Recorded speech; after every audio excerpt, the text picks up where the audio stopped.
Well, hi everyone, and welcome to the first Obenhaus lecture of the 2025-26 academic year. Every year we offer one or two Obenhaus lectures, which give our PhD students an opportunity to share their research with the community. This is a really exciting time for all of us to hear from them. So we are excited today to have Cornelius Shaw with us. I want to echo Dean Vought's welcome. I'm Rachel Mikva. I do a number of things here at CTS. Currently relevant to this program is I direct our PhD program. And I just want to mention for one moment a little of the background for the Obenhaus lecture. Victor Obenhaus was a professor of Christian ethics here at CTS from 1944 until 1973, and he actually also served as acting president of the seminary for a year after that. He wrote a number of books on religion, including Hebrew Prophets and American Conscience, The Responsible Christian, Church and Faith in Mid-America, Ethics for an Industrial Age. And then, in addition to his academic work, Dr. Obenhaus was active in ecumenical affairs with the National Council of Churches and worked to revitalize rural churches. Following his retirement, he then worked on behalf of prison inmates as head of the Illinois Prisons and Jails Project. So to honor this broad and deep intellect and the kind of scholar that touches both that really excels in both academic work and in the ways that it touches our very real world, we have these lectures. So I'm going to ask Cornelius Shaw's advisor, Dr. Bo-Myung So, to introduce our speaker today and the talk. Dr. So? Yes, my name is Bo-Myung So, professor of theology and cultural criticism at CTS. I am pleased to introduce you to this year's Obenhaus lecture presenter, Cornelius Shaw. The title of his lecture is Dark Night of the Soul, Lessons from a Psalmist and Two Saints. It gives me a special sense of joy and privilege to introduce Cornelius Shaw for this occasion, because I serve as his academic advisor and have given this lecture as a student more than a generation ago. Cornelius Shaw is an emerging expert in the field of science and religion. His dissertation research seeks to navigate the complex intersection of scientific facts, religious beliefs, and cultural traditions. This afternoon, he will present a fresh framework for understanding the influences, showing how a deeper awareness of each can help us face the profound challenges of our modern world. Drawing from his own experience in pain, faith, and consciousness, Cornelius's lecture will help us to find courage in the shadows and to find meaning in the mystery of suffering. Please join me in welcoming Cornelius Shaw.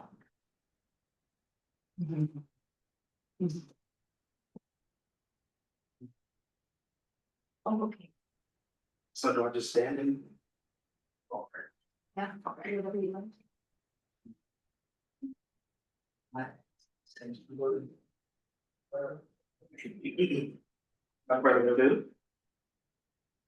Hello, everyone. The first thing I want to do is dedicate this lecture to the loving memory of my grandmothers, Willa Abrams and Alfreda Shaw. Okay. I want to thank everyone for being here. It is my privilege to be presenting live before the committee, faculty, students, and friends of the seminary. The Obenhaus lecture is an opportunity to share with you my area of research, which focuses on the intersection of science, religion, and culture. It is my hope that this address previews the work that has occupied my time and my energy over the last several years at CTS. As the title of my speech indicates, I plan to talk briefly about the dark night of the soul, a topic which has enriched my interior life ever since studying it in Dr. Stone's 2023 class, Suffering, Lament, and Human Existence in the Hebrew Bible. Today's lesson began as a final paper I wrote in 2023 on the Book of Psalms and the lost art of lament tradition. The research introduced me to scholars like Walter Brueggemann, Gerald May, and Brickman and Campbell, who have all contributed to my thinking. The paper itself is an exegesis of Psalm 88, a unique scripture that hurls accusations at God.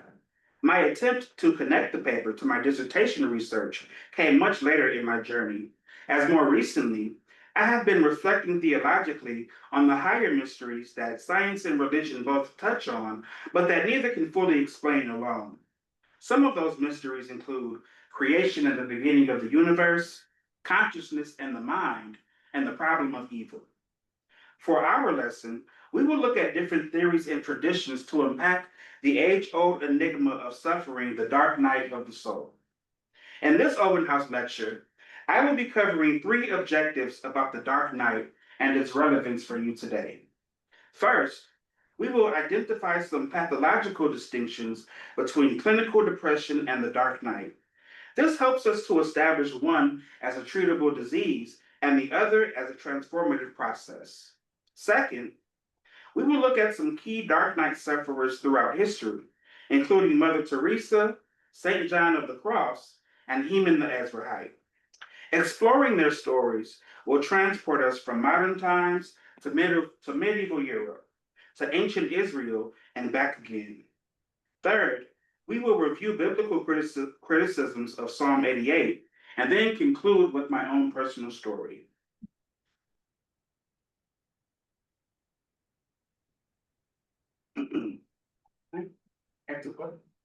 You want to see the camera with audio? We can turn.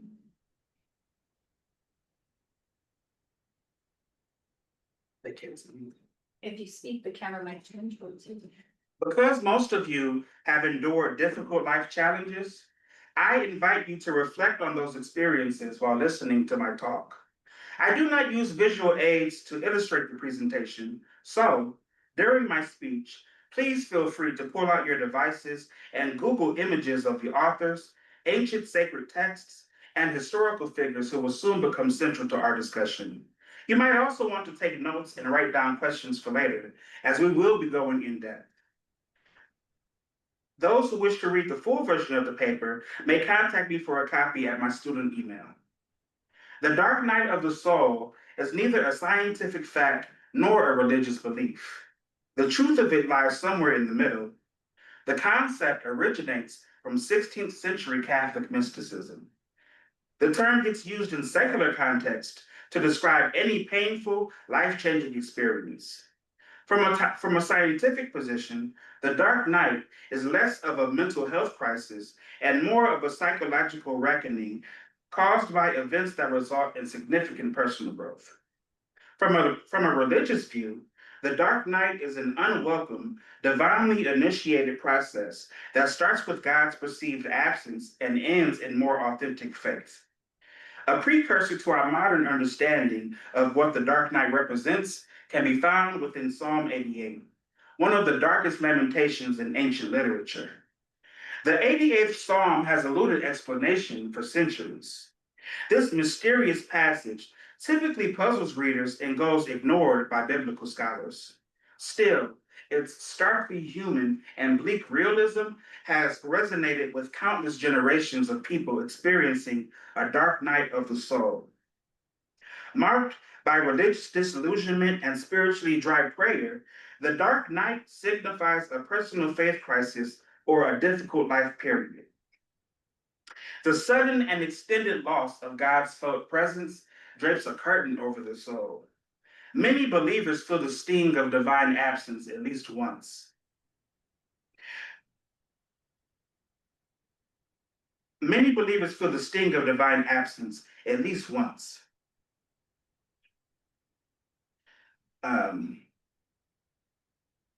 Heman, the narrator of Psalm 88, exhibits symptoms related to prolonged depression, chronic illness, and societal isolation, in addition to blaming God for those maladies. And his story will frame our discussion. Exegetical research reveals a church that does not know what to do with the 88th Psalm.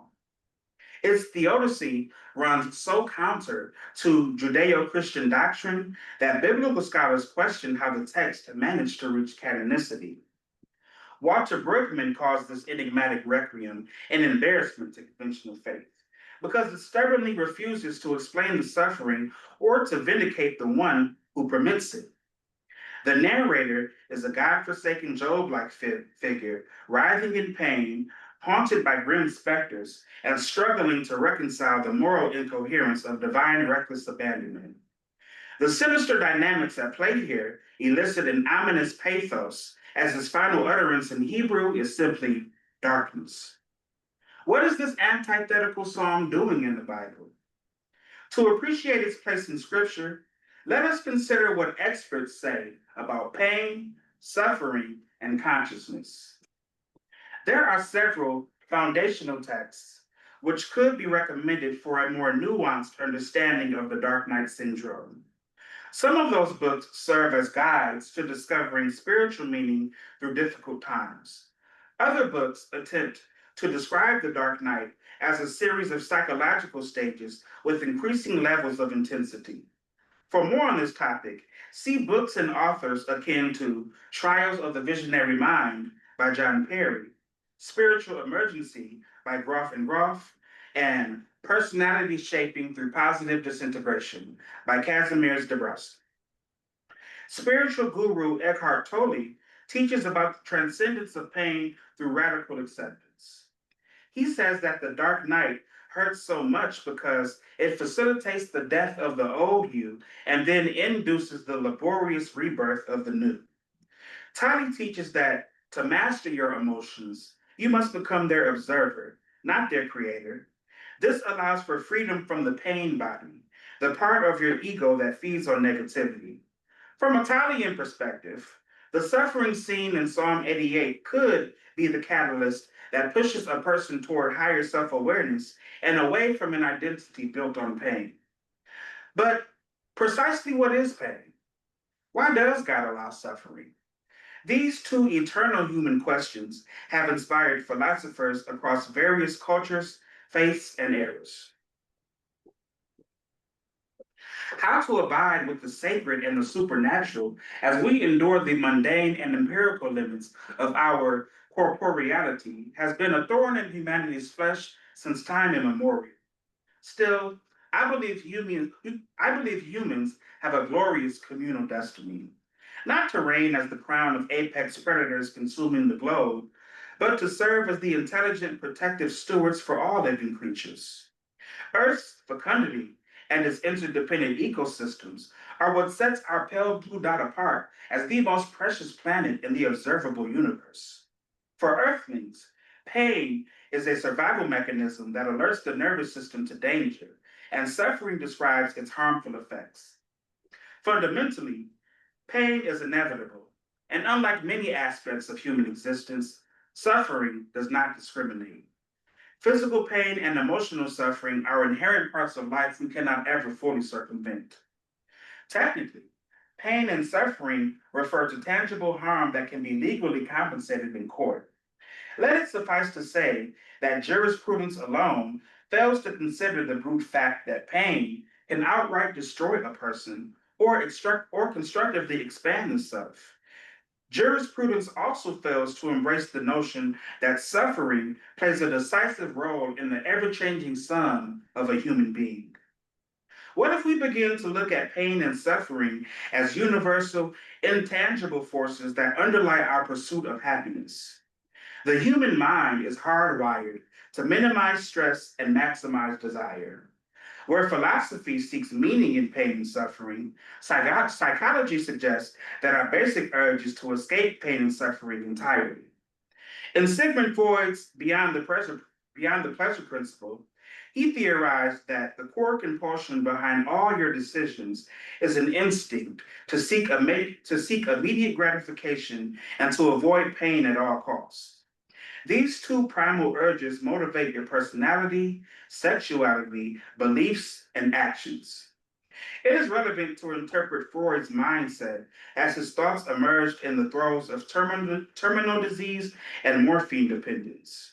The founder of psychoanalysis underwent 34 maxillofacial surgeries for oral cancer before his subsequent euthanasia in 1939. By then, Freud famously declared that the best we can do to thwart suffering is to transform neurotic misery into common unhappiness. In other words, grappling with existential concerns inherent in the human condition, things like mortality, love, freedom, and futility, lend themselves to general sadness. Getting sad is a normal emotion and certainly an appropriate response to our broken world and to life's unfairness, but usually the feeling passes. According to Brickman and Campbell, happiness, sadness, and the like are transitory states which come and go with zero permanent gains. Their classic hedonic treadmill model purports that short-term gratification is an altogether Sisyphean task. For, despite major positive events or negative life changes, sooner or later, the psyche returns to relatively stable emotional baselines. Jumping off of the treadmill requires mindfulness techniques and other contemplative practices. However, those unable to bounce back from high or low moods end where they began, as if running in place. Clinical depression is a debilitating disorder. Current research links the root cause to a combination of genetic signs, environmental factors, and demographic circumstances. Psychologist Gerald May differentiates between clinical depression and the dark night. Typically, a patient trapped in the icy grip of a bipolar episode is too dysphoric to muster productivity or to appreciate normally enjoyable things. It can render apathetic and lethargic an otherwise sensitive, energetic person, such that one's true self seems to disappear. Concisely, the dark night is a holy depression reported among believers in the Judeo-Christian deity. For night sufferers, daily routines go interrupted, and the Freudian pleasure principles remain intact, but their hedonic treadmill has malfunctioned so much that the soul becomes desensitized to stimulation and no longer derives a modicum of spiritual fulfillment. Thoughts of death do occur here, but it is more attached to escaping the mortal coil than it is morbid self-loathing or suicidal ideation. Sufferers of a dark night craft elaborate rationales which ease them into accepting their fate as part of a mystical grand design. Dr. May's distinctions are important because countless adherents to religious schools of thought eschew clinical treatment and refuse medical diagnoses, presupposing instead that pain, suffering, and vicissitude are compulsory tools of sanctification and the ultimate trials of faith. Can suffering be a test of metal? At times, still. Depression itself is virtually taboo and not always self-evident. Fortunately, no individual is doomed to be sad forever, and while we all have our own battles to fight, some people are stronger than they know. I agree with Dr. May's conclusion that the dark night warrants a unique intervention which psychology alone cannot provide. While essential for mental health, psychology is limited in its capacity to address the spiritual nature of human experience, necessitating a more holistic approach, like turning towards a higher power. But religious affections ebb and flow. Readers witness intimate vacillation among biblical lamenters who brim with liturgical enthusiasm and then pant for refreshment. Hebrew poet and warrior King David is the named author of 73 tragically beautiful lament psalms. At his lowest moments, the monarch pined about tranquil desert oases and metaphorically parched lands. The drought motif, as it stands today, emerges from an age-old Roman Catholic teaching called spiritual dryness, an overwhelming sense of separation from God, accompanied by empty sensations. Its triggers are robust, from external factors like the death of a loved one or job loss, to internal factors such as morbid rumination and a crumbling worldview. Like reuniting with a lost lover, conquering dryness leads to a deeper faith in God and appreciation for divine presence. Some world religions emphasize the role of pain and suffering in character building, while others see pain and suffering as the consequences of actions, a test of faith, or an aspect of the natural order. The first noble truth of Buddhism teaches that existence is suffering, and thus it conveys the singular bond all humans share and come to understand, that everybody, everywhere, suffers. This metaphysic holds that life's only certainties are birth, age, sickness, and death. According to Jamie Sams, Native American tradition recognizes a spirit's black night, which are 4 hard rites of passage that temper the warrior spirit by forcing you to adapt or die trying to survive a mental night of stress, an emotional night of heartache, a physical night of health, and a spiritual night of faith. The Catholic Church anticipates dry spells within faith as characteristic growing pains in the formation of spiritual masters. One who is determined to patiently trust in the Lord without any explanation or relief. One who is pruned by adversity and declines in lesser comforts will grow into a more complete and mature believer. Faith notwithstanding, the dark night can span any indefinite length of time, lasting from weeks and months to years and decades. The most aggravated case on record belongs to Mother Teresa. Born under her real name, Agnes, in North Macedonia in 1910, her family was of Albanian descent. She later became Mary Teresa in 1929 upon taking vows as a nun, choosing the name Mary Teresa to honor Saint Teresa of Lisieux, who suffered her own spiritual darkness until dying prematurely from tuberculosis at age 24. In 1946, after witnessing extreme Hindu-Muslim riots and poverty during the partition of Pakistan and India, Mother Teresa answered a mystical call from Christ to serve the poorest of the poor in Calcutta. By 1950, the Vatican allowed the nun to start her own religious order, called the Missionaries of Charity, a Catholic convent built for the hospice and care of refugees and orphans in the region. Mother Teresa received numerous humanitarian awards, including the Nobel Peace Prize in 1979, and she was canonized as a saint in 2016. Her legacy set the standard for global charitable work, and her organizations continue providing critical assistance to the world's most vulnerable populations. Mother Teresa's fame and image was amplified by American media coverage, which cemented her rising status as an international celebrity. However, it was a shocking revelation to the public when the extent of Mother Teresa's 40-year dark night was exposed after her death in 1997. Despite her public persona of joy and light, posthumous letters revealed that she secretly struggled with a self-described inner darkness that lasted from her early ministry in Calcutta until her final days. The living saint wrote privately and often about feeling like Jesus abandoned on the cross. Mother Teresa admitted to her confessors that the place of God in my soul is blank. There is no God in me. If I ever become a saint, I will surely become a saint of darkness. Nevertheless, Mother Teresa came to accept the pain as a divine gift that intensified her solidarity with the poor, who also felt uncared for, unwanted, and unloved.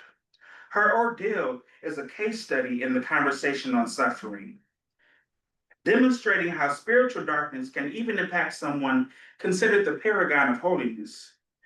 But how can a person so close to God feel so utterly alone? This kind of question poses a heavy theological challenge called theodicy.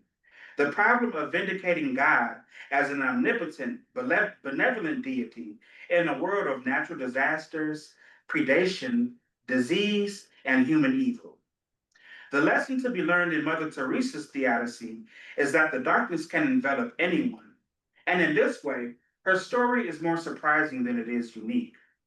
Many saints and mystics across the centuries have all recognized God's absence as a painful, purifying grace, not a sign of diminishing faith.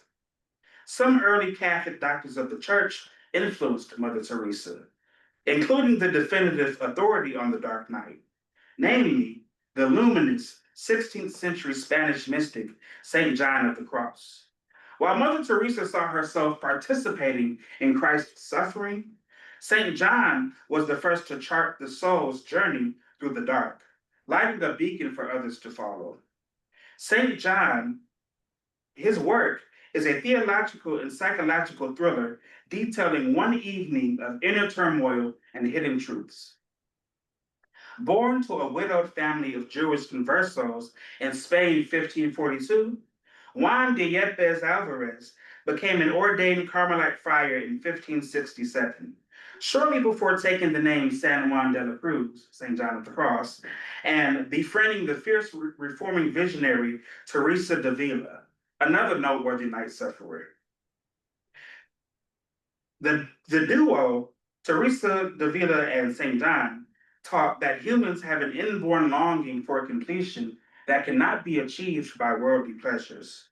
Together, their diligent effort at restoring monastic asceticism to its former austere roots was met with suspicion and betrayal by fellow monks, causing multiple Spanish inquisitions and 2 incarcerations, where St. John wrote prolifically between 1576 and 1577. Thematically, San Juan's prison canticles schematized Thomas Aquinas's rigorous 3 steps to a settled mystical ascent. One of those pieces that he wrote in prison also features homoerotic overtones personifying Christ as secret bridegroom. His poem Noche Oscura del Alma is where the dark night of the soul phrase derives. It also contains same-sex allusions, which are romantically suggestive. In summation, one lonely night, Juan, fired with love's urgent longings, steals away from his jail cell for a nocturnal rendezvous with a mysterious anonymous beau. They awaken together among a field of lilies in the morning. It is hard to imagine that San Juan and his contemporaries were not keenly aware of the explicit scenes in this piece. Of all his poems, Noche sharply poses the question of experiential meaning because of his barefaced vocabulary for human love, which appears to require little, if any, deciphering. Granted, erotic Catholic mysticism is more radical than it is novel. Teresa de Avila's The Interior Castle employs the charged language of courtly love to describe ecstatic acts of spiritual matrimony. Hagewitch of Antwerp's Seventh Vision depicts her own positively orgasmic nuptial reception of the Eucharist. San Juan's lovesick longing for the male Christ is so visceral that it jumps off the page. He escaped from jail in 1578. 6 years later, he wrote a long commentary demystifying the moral crux of the poem, death to self and detachment from the world. According to St. John, the dark night of the soul happens suddenly. It is first perceived during the soul's common active attempt to contact God using spiritual auxiliaries like prayer or worship. At first, God honors this futile act by blessing supplicants with tender mercies like visions, signs, and other ecstasies to ease them into the fold. Inevitably, God weans the spiritual babe off from this sweet nectar and demands the now nourished soul to mortify its carnal nature. During purgation, God is hardly perceived by the individual, and the sheer numbness can last so long that some people abandon their faith altogether. To graduate beyond this purification stage, one must suspend attachment to everything they know and tread the narrow path to enlightenment. Indeed, St. John of the Cross arranged some cryptic texts which can be daunting to read between the lines. Audiences naturally require careful guidance in navigating his mysticism. The barefoot monk himself remains central to modern discalcid teachings and eremitical lifestyles. Discalcid means barefoot. Still, an unassuming reader undergoing purgation and searching for immediate answers might pause at the double entendres in Noche and depart from it even more bewildered. Someone in crisis mode can hardly afford the time to sit and parse each verse of the Noche poem. Readers seeking fast-acting relief should look no further than the biblical lament genre for a more accessible text specimen that exhibits the classic associated symptoms of a dark night, namely religious disillusionment and spiritual dryness. A lament is the heart's way of articulating the interjection ouch, and of directing morally charged exclamations toward a higher power. Lament activity involves honest, passionate prayer to God, expressing sorrow, grief, or confusion about pain, suffering, and injustice in the world. The spiritual element sets lament activity apart as a unique vessel for catharsis. Lamentation has been a multivocal tool that pain victims and trauma survivors have used since ancient times to process both individual pain and communal suffering.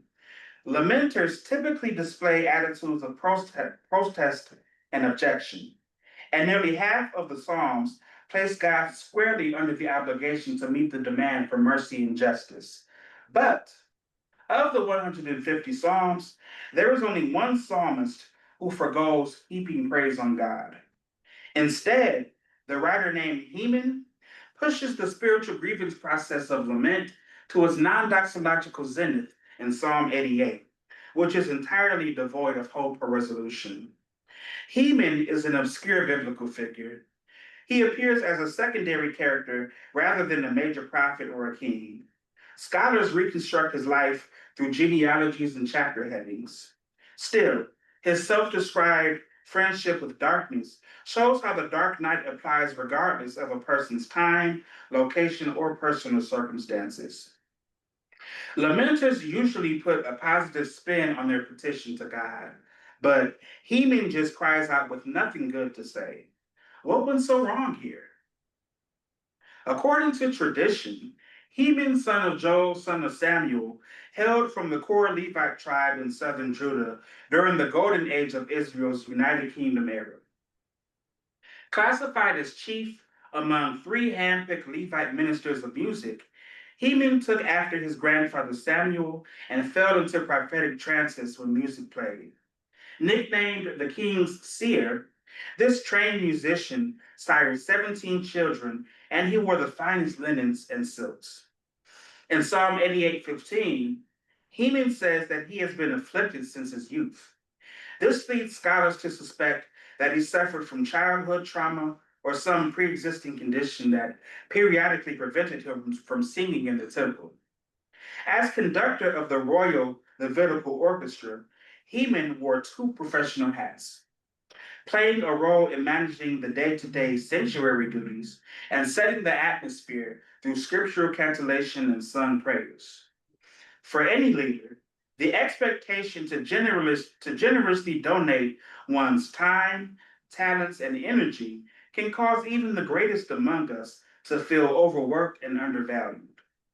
Patriarchs akin to Moses and Elijah teetered on the brink of resignation, not due to weakness or incapacity, but partly because of perfectionist tendencies which only heightened their imposter syndrome and self-doubt. Maybe Heman suffered from a combination of these factors. In either case, to satisfy his psalm with an obligatory praise would undercut the power of lament and would retract from the dim finality, which adds a dash of realism to the Bible that cannot be duplicated and would be sorely missed. The remainder of Psalm 88 places theodicy and doxology in extreme tension. It breaks from the traditional lament to praise formula, arguing through a series of rhetorical questions that God is robbing himself of a great worshiper. Nothing changes by the end. Heman yells in vain at an empty sky. He is nonetheless depressed, and mercy itself has been denied. Rejected by companions and God, the closing line in verse 18 says, "Darkness is my only friend." This leaves audiences with the sense that darkness itself has become the only constant thing in his life. And so we depart from the text with a sobering reminder to be forgiving, as other people are carrying burdens that we will never see. Psalm 88 was effectively written by and for cynics in a love relationship with God. Many contemporary atheists and agnostics remain drawn to its rich insights. Julie Exling sums up her research on the attraction of ex-believers to the Bible as a form of soft emotional atheism, in which a person who resents religion due to abuse or trauma exhibits forms of derision, disbelief, and contempt for the non-existent. Philip Kitcher says that soft atheism reaches for connection in the godless universe where morality and a meaningful life do not depend on a deity. Indeed, the 80th Psalm flirts dangerously close to themes of religious doubt rooted in pain, and thus it serves as a unique referendum for believers and non-believers, but in their respective ways. For believers, the psalm unlocks access to an emotional lexicon that allows one to articulate genuine negative religious feelings. For non-believers, the psalm transcends religious belief in its realistic depiction of chronic pain, untold suffering, and darkness unto death. Beyond those comparisons, the most remarkable fact is that this lament was included at all in the Bible. Its iconic, unresolved ending stands in contrast to other typical biblical narratives of optimism and divine intervention. Whereas Mother Teresa and St. John found empathy and ecstasy on the other side of their suffering, Heman offers no such resolution, presenting instead an unblinking portrait of despair. These three figures, separated by millennia, form an unlikely friendship rooted in their mystical experience of light and shadow. Together, they teach us to search for God, not in the sky, but in ourselves and in the lower aspects of existence. But those are just textbook examples. The truth of a soul being utterly transformed is a concept that can feel abstract until you experience it yourself. While we can study the phenomenon, true comprehension of suffering is apprehended through personal experience. My own dark nights cannot compare to the historical scale of others, but I too have plunged beneath its lonely depths. From my coming out journey to other life challenges, those nights have been the cleansing furnace that forged the person standing before you today. Coming out in my early 20s, which was in many ways a grand liberation, ushered in an unexpected dark night of the soul. After shedding a lifetime of fear and secrets, the euphoria of being accepted gave way to a sense that the carefully constructed world I had known, with its familiar religious traditions and familial expectations, was collapsing around me. As I found healing through community, I began to see my story as one thread in a larger tapestry of friends bound by our experiences. At church, people were polite but distant.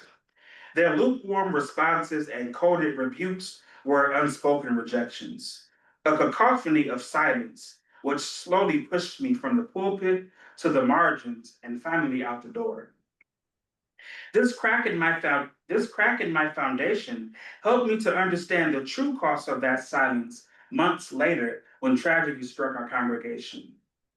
On a November evening in 2012, service at Abundant Faith Word Church in Kalamazoo, Michigan, came to a halt with the announcement that one conspicuously absent member was discovered lifeless at her home. The sudden, untimely death of our women's minister, Monique Powell, age 35, scandalized the leadership team and sent shockwaves throughout the Church of God in Christ, Southwest Michigan jurisdiction. Her funeral was eerily quiet, and eulogizers never acknowledged her suicide. Looking back, I now see the importance of holding space within faith communities for grief to be expressed rather than suppressed. Reviving the lost art of lament tradition would offer a healthy coping mechanism. However, in my experience, religious folk are not exactly sad people. Most are conditioned to never question God, opting instead for platitudes like, "The Lord works in mysterious ways." How many of us have mistakenly believed that God demands brute strength when it is our weaknesses that keep us running back? In a world distracted by flashing neon signs and increasing uncertainty, cries for help often get drowned out. We have become the subject of a timeless observation: people talking without speaking and people hearing without listening. A similar sense of societal disconnect was captured brilliantly by the famous artist Paul Simon.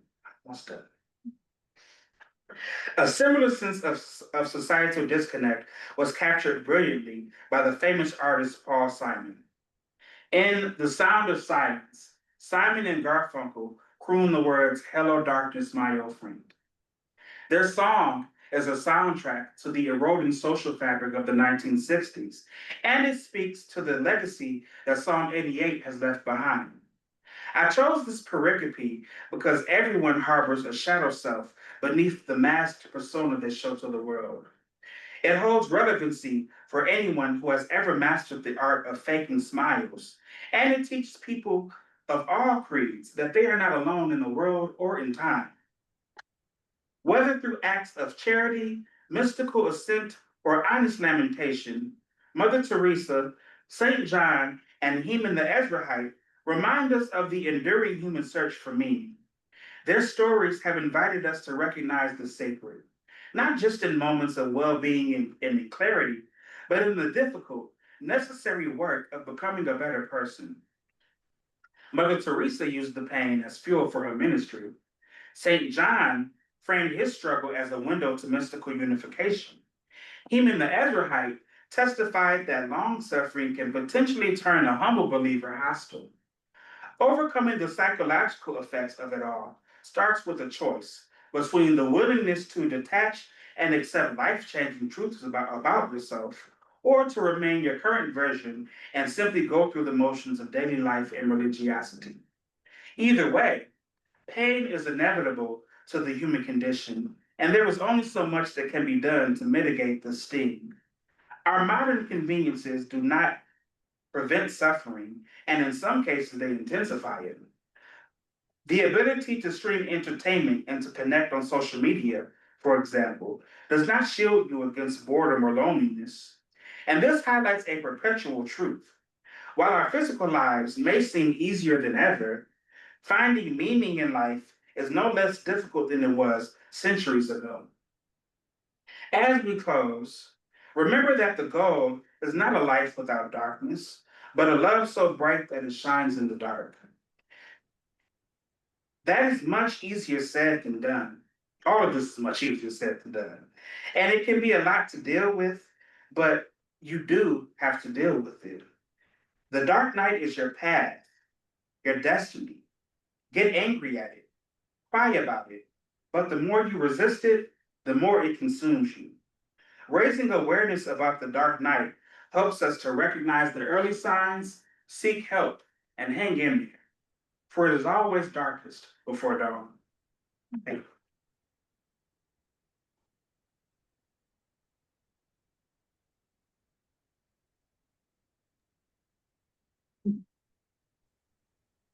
Thank you so much, Cornelius.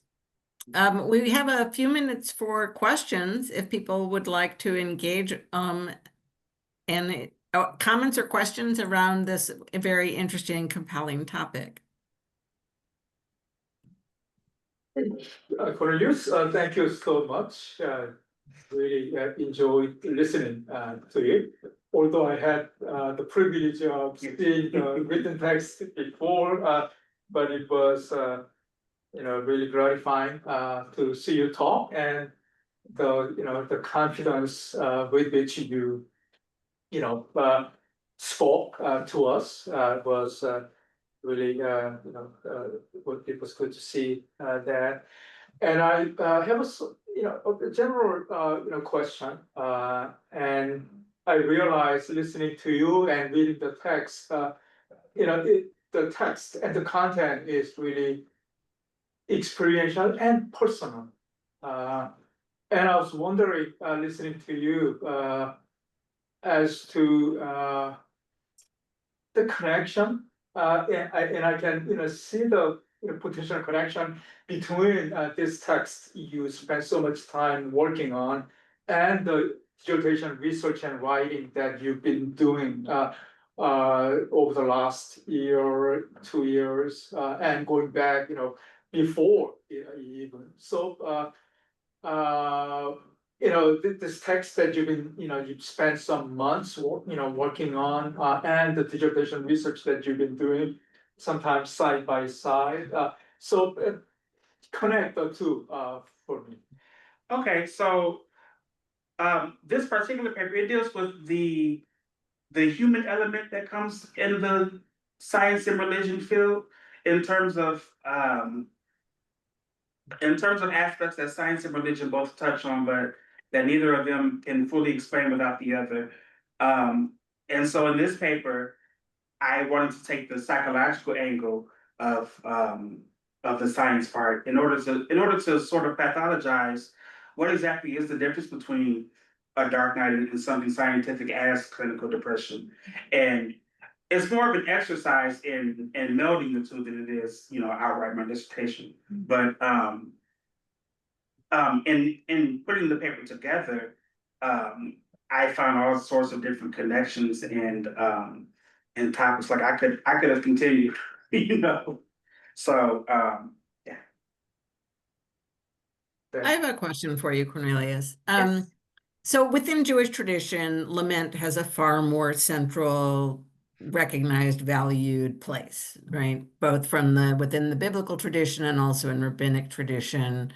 Unfortunately, there's been a communal history that has probably necessitated that, but there's even a theological concept around Hester Panim, the idea that God hides, that the divine face either is hidden or feels hidden, and there's theological debate around, whether that's so, or just a perception. But I wanted to flag something that you touch on very briefly when you were talking most directly about your personal experience in the congregation, that is mentioned at least twice in the psalm, as I recall, maybe more. And that is the way, and is very much wrapped into the dysfunction that our society has around people who aren't well, and and that is that the instinct is to abandon them, right? They make us uncomfortable. Um, and I'm, and so that the feeling of the abandonment by God is either precipitated by or magnified by the fact that everybody in their life has abandoned them also.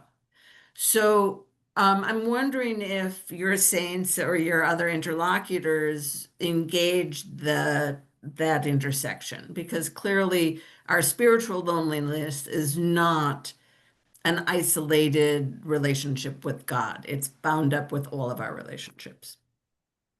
Well, yeah. So we can go down the list. So Mother Teresa, for example, um, I think first, I think that her dark night of the soul was triggered by her mystical experience, where she essentially heard God's voice several times, but then not again in their entire life. And so when she would try, she had a few close friends in her life, But she couldn't make human connections really, because she was so sort of preoccupied with this disconnection, where she had this really intense call where she heard Jesus' voice on a train on her way um, to do some charity work, and she called it a call within a call. Um, and it was the thorn in her flesh. Um, St. John of the Cross, for example, was kidnapped by his own brothers. It was the monks who jailed him and kept him up in the tower for about a year. And then he faced the Spanish Inquisition of all things. And it was during those intense um, moments of loneliness and betrayal that St. John found his own strength and to write one of the most iconic poems in literature. And then Heman the Ezrahite, right? It says in Psalm 88:15 that he was afflicted from his youth. And it leads biblical scholars to question what exactly was going on with him medically. What is kind of certain is that he had to be experiencing something that prevented him from entering the temple. And of course, in ancient times, and even today, um, people who are sick and unwell have always been ostracized in society. And I would challenge the biblical version of that, but go ahead. and yeah, I think those are the Thanks. Thanks. Anybody else? Got one more minute.